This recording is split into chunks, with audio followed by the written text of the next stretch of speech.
Welcome to No Time Like Joe Time, where we look at media to teach us lessons we laughed off in corny after school specials.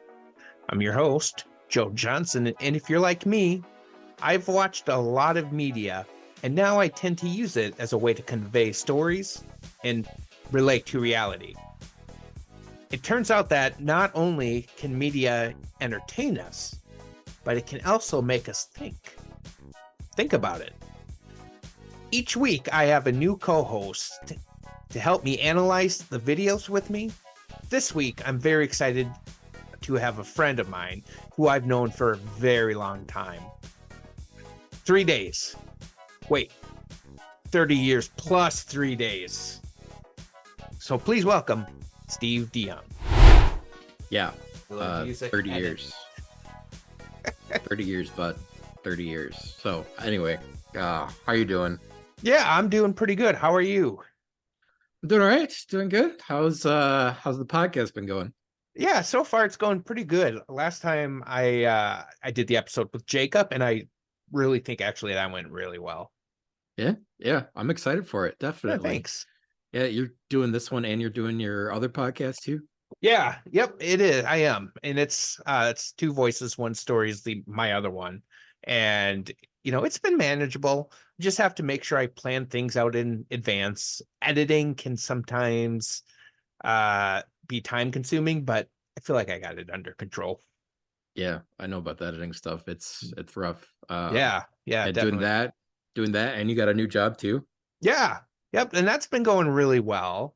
I think this week though, I do have a little bit of anxiety because I'm going to be solo for the first time, so I'm a little anxious about that. Anxiety. You have Yeah.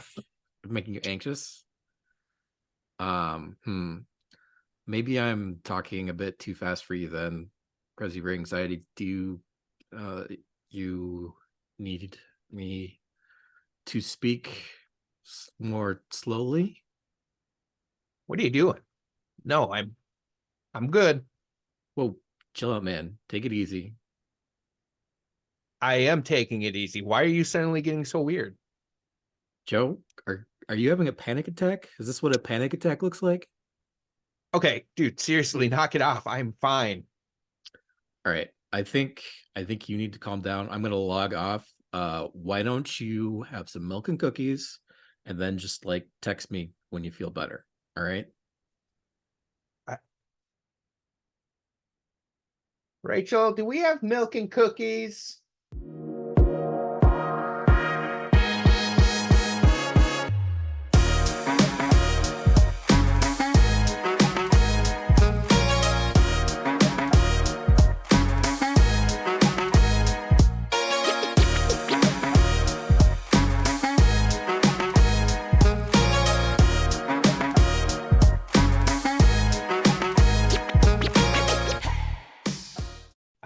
But I will say, feel like that people might at first be for a second like, wait, are they for real? Jacob, you could just tell it was not real. I like to take the Conan approach because he talked about like the difference between him and David Letterman was Dave would always kind of like if something silly was going on, he'd like look or nod to the camera as if to say like, yeah, we know this is silly. But Yeah. Conan was always like, no, I'm gonna play this like it's real, like this is actually happening. Yeah. I think we So did that. I yeah, think we did that. yeah, I was proud of ourselves. I think that was pretty Yeah. good. Cool. So have you ever had a circumstance where something like that changed either your perspective on somebody or somebody's perspective changed on you? Because I do have one if you need time to think about it. I've got a couple. Yeah. So I mean you can have them both good and bad ways, right? Yeah, that's a good So point. like on the good side, about 7 years ago, I got hired in my current job, Hmm. and the person who hired me was a good friend of mine from high school, Hmm. and he and another buddy of mine kind of worked side by side. So I was being brought in kind of just as like a friend who had Hmm. absolutely no experience in this job Yeah. whatsoever. So I think there were a lot of people when I first started that just be like, "What are you doing here?" sort of a thing. Yeah. So I had to work like 10 to 12-hour days for the Oh, first month or so, just to kind of get a hang of yeah. like what the heck I was doing. Yeah. And that went a long way to kind of change people's perspectives. It wasn't like an instant thing Right. like the clip, but Yeah. Did you uh feel like like do you feel like part of that was getting a hang of it and the other part was kind of showing them that like, hey, absolutely. I'm like Yes. I don't know if I want to say I deserve to be here, but showing your Right. worth. I am not just I like guy like riding somebody's coattails. I want to kind of prove that I actually Yeah. have value, sort of thing. Absolutely. Yeah. Yeah. Makes And sense. one of the dudes quit like 7 months into the job, and the other one got laid off a year into the job, and I've Oh, been there for wow. 7 years. So, Aha. haha, take Take that, that. Bobby and Ross. No, oh, sorry, didn't mean to name you guys out loud, but who cares? I'll edit Um, that out. Just kidding. I'm not going to. suckers. Yeah, I guess on the bad side, a couple examples too. So same company I started working there, I worked in purchasing, and so part of that job is meeting with people who are trying to sell you stuff. Hmm. So I think it was like my first week on the job. Yeah. One of our vendors comes by, and my boss tells me, "Hey, why don't you go show him around the plant?" I'm like, "Okay, cool." And so I start talking to him for a little bit. He's asking me questions about my background, things like that. I was like, well, I don't really have a background in this. I've only been here about a week or so. Yeah, my boss usually makes most of the decision stuff. I'm just kind of learning the ropes. And he never talked to me again for the rest of the time I was in purchasing, until like it was just me, because it's like, oh, this guy's a waste of my time. I don't want to Oh talk to my him and gosh. sort of thing.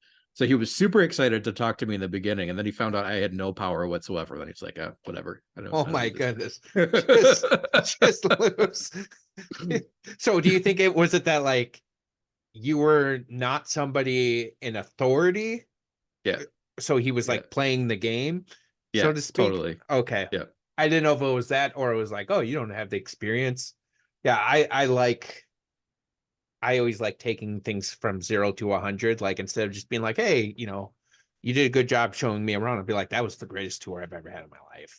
Honestly. Like, and they'll always be like, I can't give you a raise. And I'll be like, oh, even better. Like I just love to pile that on. Yeah. But I like your point. Mhm. But also it can be changing it into a good perspective as well. Mhm. What I was thinking about, so it's kind of gone both ways for me.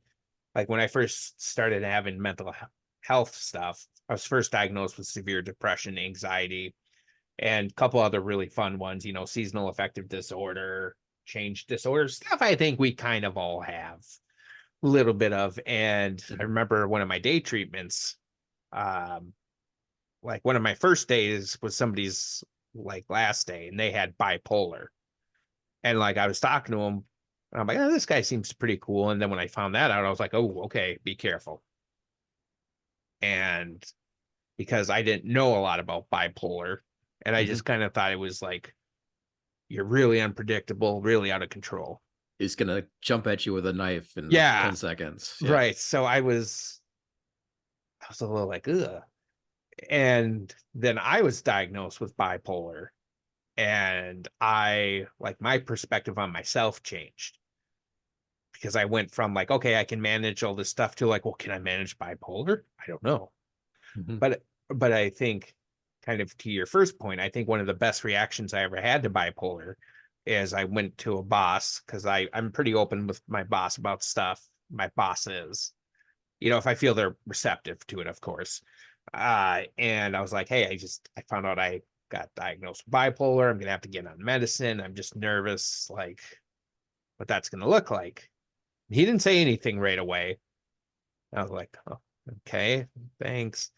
But then he was like, hang on, I'm looking at the most successful people who've had bipolar. So he read a list of different people, and That's cool. his perspective didn't change. Yeah. But a lot of times I do feel like especially with like mental health, things can change. And it's funny. It reminds me of this clip with Futurama where there's this perspective shift with Leela. But before we get into the clip, what's your experience with Futurama? Like, how long have you been watching it? When did you get into it? kind of in stages. I remember watching the first step. Wasn't that like the turn of the century, turn of the millennium, like Yep. 2000, Yep. 2000, that's when it came out. I remember Yep. watching it with my parents for a couple episodes and then stopping. Yeah. And then in college, I got into it for a while again. Wasn't it on Comedy Central for a while? Yeah. Yep. Yeah. So we would watch it there. And then I think I binged a bunch of it on Netflix like Mm-hmm. several years later. So I don't think Nice. I've seen the whole thing from start to finish, but I've seen, I don't know, more than half the episodes, I would guess. Nice. So yeah, I started pretty early. I don't know if I caught the first one, but like later season one episodes I've watched. I would watch it here and there because it was on Sunday with The Simpsons. So that's usually where I'd catch it. What I remember most about Futurama, there's this episode, I think it's called War is the H Word. And it's where they go to war and Bender gets and he like takes on this bomb so his friends don't get taken out. Well, they end up planting a bomb in him. So when he goes to negotiate the aliens of the planet, it'll blow the planet up. And they set it to detonate when he says his favorite word, ass. And so basically what happens is they they tell him he has it, they stop him from saying anything, and then they put him under for surgery. And when he wakes up, he's like, well, did you remove it? And they're like, no, we weren't able to. And he goes, well, that's a kick in the ass. And then when I was watching it, this was years ago. There was a severe weather storm. And just when he went, it cut out to the Oh. newscast. And I was like, what happened? So for like years, I never knew how that episode ended. And then like I kind of too took a little bit of a break from it. And then when I worked at the YMCA for the night shift, I they have the TVs you can turn your Mhm, headphones into. mhm. So I would turn it on and listen to stuff. And then during my break, I'd watch Futurama. And that's where I really got into it and finally found out what happened. So now I've watched the whole series several times through. And yeah, so yeah, let's That's take cool. a look at that clip. So Well, that was disturbing. Oh, I understand, dear. They are hideous. Look, I guess you mean well, but isn't that university just a tax-deductible sewer cleaning service? Oh, my dear, that school is about much more than sewer pipes. Really? It's also about keeping those filthy things busy. Well, there are thousands of them down there breeding like rats. My great uncle once saw a rat. If we don't keep them busy, they'll start jabbering about equal rights in their ill-bred manner. Let's go. If I say one more thing, I might say it with my evening boot. Well, rarely have I never. Please, don't blame Leela. She's just a little ill-bred. You know how mutants are. Your companion is a mutant? But if anyone asks, say she's an alien. Uh, I like so that part. yeah, a quick couple things I feel like for those who don't know Futurama I should set up with. First, this clip came immediately after they were at like a banquet celebrating. They have like a university for mutants who are not allowed to come to the surface. And the last line is like donating, you know you'll make a difference to a mutant who will thank you. Not in person, of course. Thank God. And so then it leads into that. And Leela, she's a cyclops, so has one eye, and she's been out, and like nobody has any problem with her. Like, oh, she's an alien, it's okay. But then once that word mutant is dropped, suddenly there's a change and a shift that kind of gets them. The episode ends up being her kicked into the sewer. But I don't know. There's a lot of things that kind of crack me up and makes me think about that. One is Mhm. I think there's a lot of people who generally like want to help those in need, but I also think there's others who are just kind of like, well, I don't want to be near them, of course. Yeah, I think, well, like you and I grew up in the same church. Mhm. And I think that's one of that church's kind of biggest problems, where you have a lot of people who really want to help, but then they just want to be like, okay, here's the money, and then you go do something with it, Yeah. right? It's kind of the dichotomy. It's like, well, I don't. These people are weird. Why?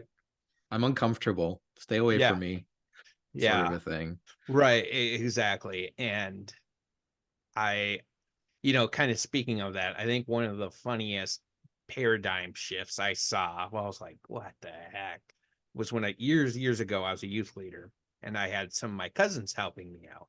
Well, they weren't from our church and they were Baptist and we are Reformed.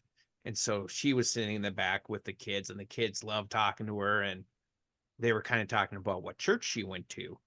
And she was like, oh, I go to a Baptist church. And all the kids went, like gasped, like it was something bad. I'm like, guys, it's fine. It's Right. not actually a problem. Yeah. Yeah. The other line, there's probably some wisdom in there, but it just made me laugh. When they're like, they're populating down there like rats. My uncle saw a rat once. Yes, the need to feel like you have to contribute to every conversation. Yes. Yeah. I don't know. Any takeaways for you? Yeah, I mean, kind of what we just talked about. That's what really jumped out to me, was the wanting to give, but give from a distance. Yeah. And then I don't think showed kind of the beginning of it. But yeah, the woman was talking to Leela like she was part of the high class, and as soon as she found out that, Oh, it's like, yeah. oh, all right, see ya. Yeah. Talking about that like instant paradigm shift that we were talking about earlier, where it's Yeah. just like, bam, you're gone. Yeah. I didn't even think about it. You're right. Like she came to her because Leela was like, well, that's disgusting or disturbing. Mhm. And like, yeah, sure. She was like almost comforting Leela, Right. thinking it was, it was disturbing to watch about the mutants. I, I think what that also kind of reminds me of the dangers of helping from a distance is I remember hearing like a lot of times, I think a lot of churches want to do that. They're like, here's some money. Mhm. No need to thank us in person. Ha, ha, ha. But there was a story of a church who was helping support a small village in Africa. And they decided to send eggs to the city or whatever village.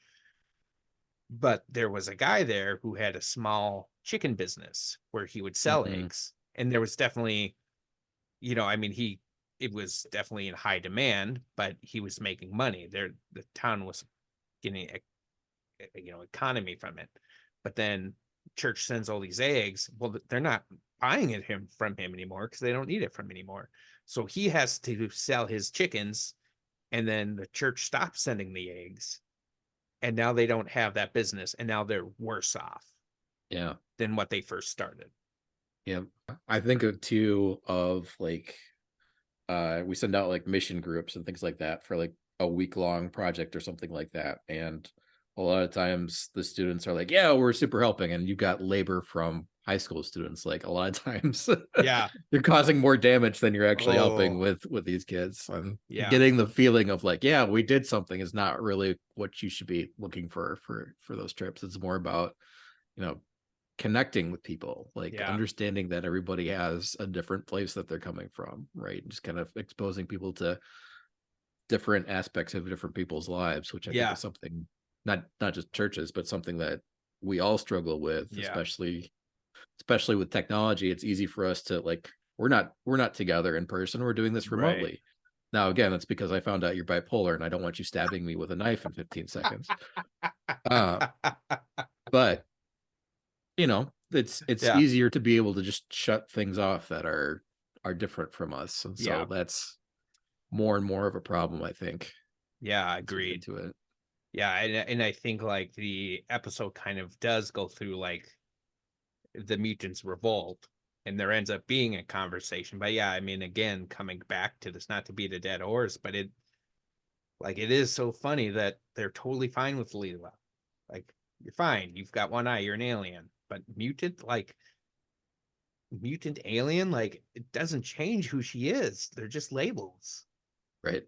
And yeah, I think that does happen a lot where,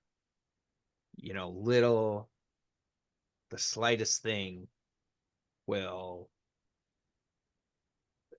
make you a target for people Hmm. and Yeah. send you to the metaphorical gutters. I mean, we're having this is why I like media though, for reals. I Mhm. think this is I think it's so much easier to like bring this up and like you can get a laugh out of somebody, but then be like, well, I think this is, if I had a friend who is doing this to somebody, I'd be like, hey, have you seen this episode? Like, yeah, it's kind of what we're doing right now. They're Yeah. still they're still this person, but now we're labeling them that. Uh the other thing, it's kind of grouping together. Like they kind of just group all mutants together. All mutants are bad. All mutants are gross. And I definitely see that with a lot of different, I think with so many different areas, like political stuff. Like if you like this person, you're this. Right. And, or like with mental health. Well, I like a line I was told at work, like if you've met one person with a disability, you've only met one person with a disability. Right. Meaning like it's not like once you meet one bipolar guy, it's not like I've got a lock on how bipolar works because Right. everybody's different. But that reminds me of another Futurama episode that kind of hits this just grouping stuff together. And, Mr. Fry, I sentence you to the Home for Criminally Insane Humans. Your Honor, that facility has been full ever since you ruled that being poor is a mental illness. Order! Order! The only poor people I want to hear about are the people who tend to my paws at the spa. Just send them both to the robot loony bin and let's go. That's a short one, but there's a little longer clip, and maybe I'll put it in the recording, but where he tells Bender like, "Oh, you're going to get sentenced to a robot asylum," and Bender goes, "Woo! The system fails again." I I know when I watch that one, I do kind of think about. I think there's a lot of groupings, like people who are in poverty. Like it's just kind of, well, that's kind of their fault. They didn't get Yeah. things together, and there's not a lot of underlining, like looking what's actually going on, Right. the deeper issues, whether it's individual or society driven. Yeah.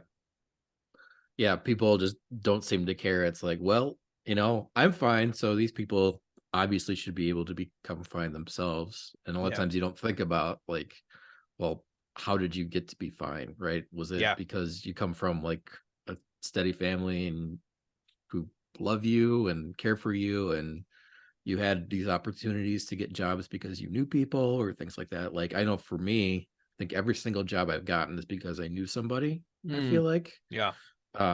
even technically, I guess the one that I didn't, I got through a temp agency. So really it's like, well, the temp agency is the one who placed me somewhere. It's not like I knew the people or interviewed at this place or everything.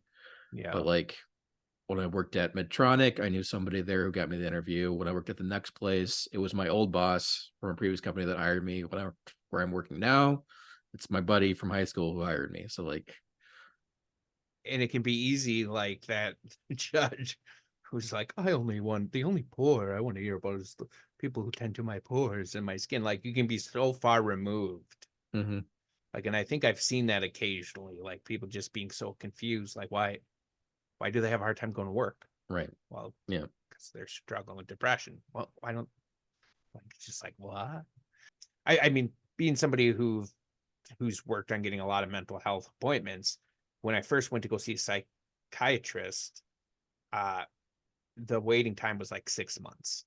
Mm, And that's tough. mhm, And it feels like there's not a lot of resources out there. So the alternative is like, okay, just send them to prison. mhm. and which is just as effective as a human going to a robot Right. insane asylum. Yep. It's like, oh, well, they're just going to lock you up with other people who are going through different problems that we're not actually treating. We're just keeping you all out of the way somewhere, so you don't screw with us normal people, you know. Yeah, exactly. Granted. Now, and again, you know, there are some people who are in prison who committed violent crimes and deserve to be in prison. There's some people who are poor who actively try to game the system and things like that. But like, it's that you can't lump everybody in because of stories that you've heard about these different people, right? It's right, exactly. Yeah.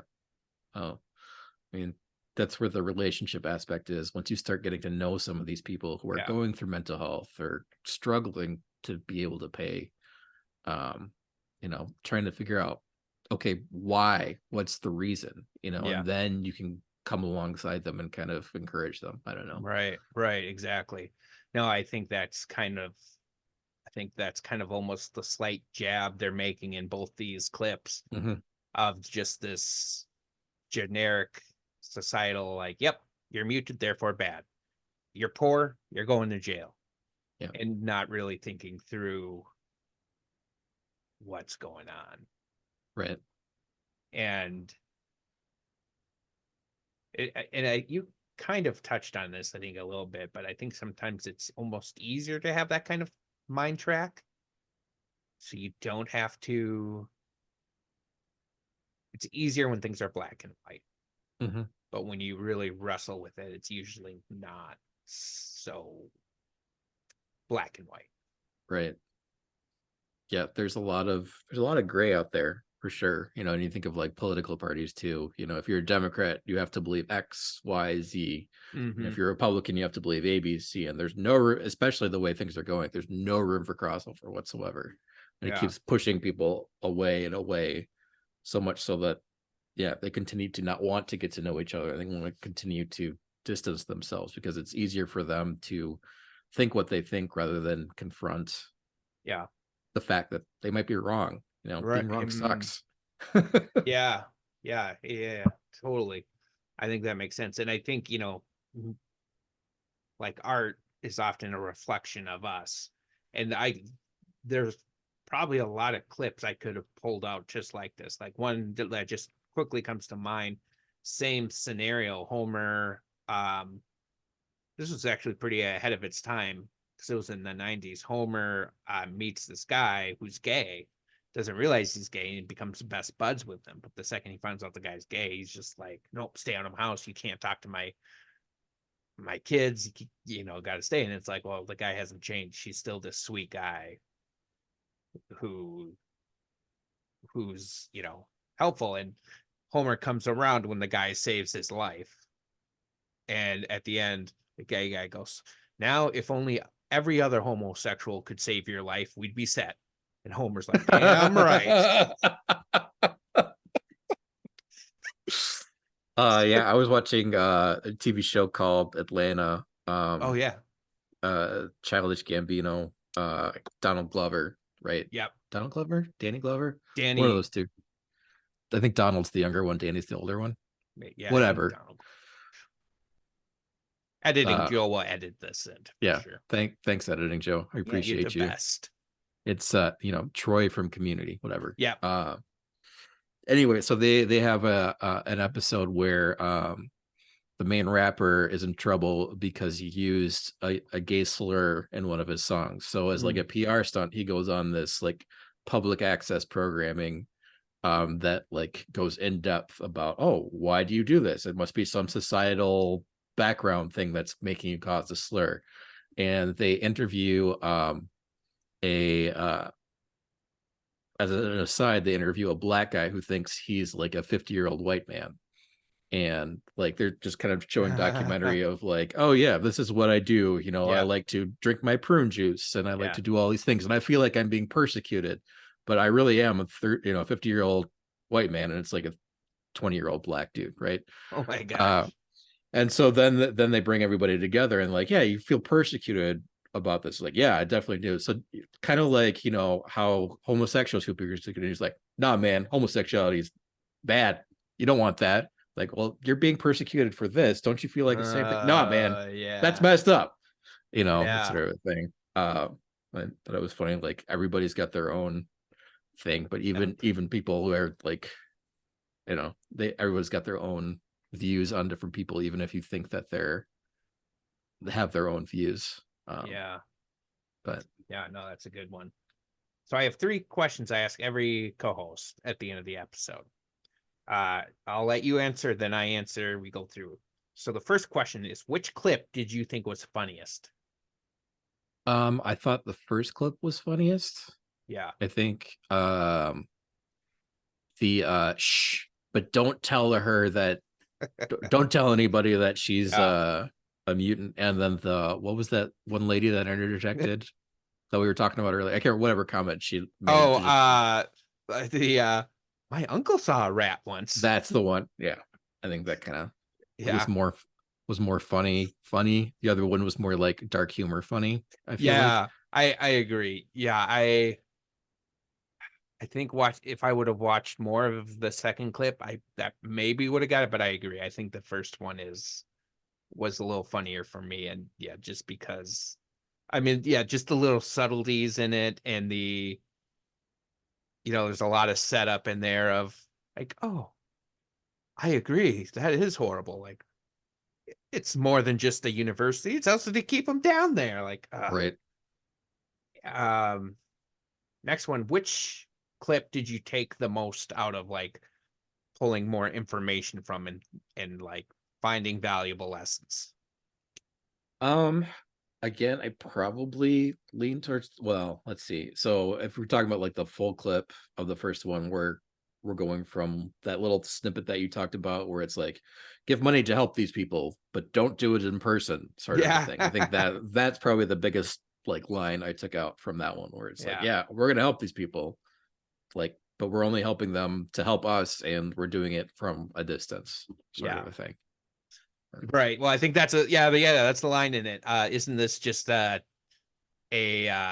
tax relief program to clean the sewers?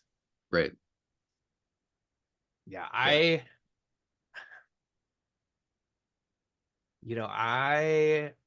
there was definitely a lot from there. But I think when we were talking a little bit about the second one, I think there's so much more compact in there that I was actually worried before I played the clip. I'm like, oh, is this going to add anything? But I ended up feeling like, oh, this added a lot more than I expected. Last question is, if we had to do another deep dive, like we could only pick one clip, which episode would you like to do a deep dive to, like, break down more what's going on narrative wise? I think the second one probably, because that will get more into, I mean, you get more into topics about like prison stuff, and like how we treat people, Yeah.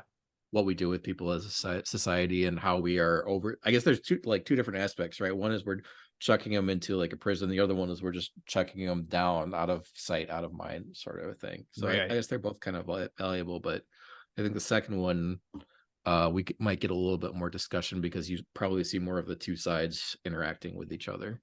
Yeah, I think especially if we pulled a little longer clip, because even when I was watching videos to figure out what clips to pull, like, I was like, how long do we record this? Because after they get sentenced, they get bubble wrapped, put into a box, and they start pushing the box, and you hear Fry yelling, "Ow, my head! Ow, my feet! Ow, my head!" And the professor goes, "Keep your chin up." And then you hear, "Ow, my chin!" Like, I think even that's kind of a little bit of like how people try to keep their head up, try to do well, and they keep falling again. So I agree. Right. I think I think we could go a lot deeper and figure out everything. So if people were like, this Steve guy's pretty cool, could they reach out to you? No. Okay, sorry guys, you can't. Sure. Yeah. So, like, is Yeah, there any I don't know. like, do you have any accounts, like Twitter accounts or Instagram accounts, whatever the kids? It's not Twitter anymore. It's like X. Yeah, I'm not really all that active on the socials per se. I have a Twitter account where I basically just follow like local Minnesota sports, and Ah, that's about it. nice. But I don't like post anything on it. So yeah, I think if people want to reach out to me, I don't know, maybe comment on the video, There you go. and either Joe or myself will see it, and we can chat. Yeah, there you That's go. probably the best way to do it. So either I don't know what mediums is this going out through? Are you doing like YouTube and Spotify and Yep, YouTube, old whatnot? podcasts. So, Cool. Yeah. for me, I have a second podcast, Two Voices, One Story. It's a little bit more personal, talks about mental health from different angles. So that's Two Voices, One Story. Go check that out. We have a Facebook page. Hopefully by the time this airs, we have a little bit more of a social media presence, but I don't know how to do that stuff. It's good. You should check it out. I Yeah. listened to season 1. Thanks, man. All right, groovy. With that, thanks for coming on the show, Steve. I'm glad you're number 2. And Always enjoy being number 2. yeah, number 2. You were a big number 2, so it was great. But no, this is Excellent. good. Well, I thank think you we'll for get having good. me. Yeah, of course. And we'll see everybody else next time. Peace out.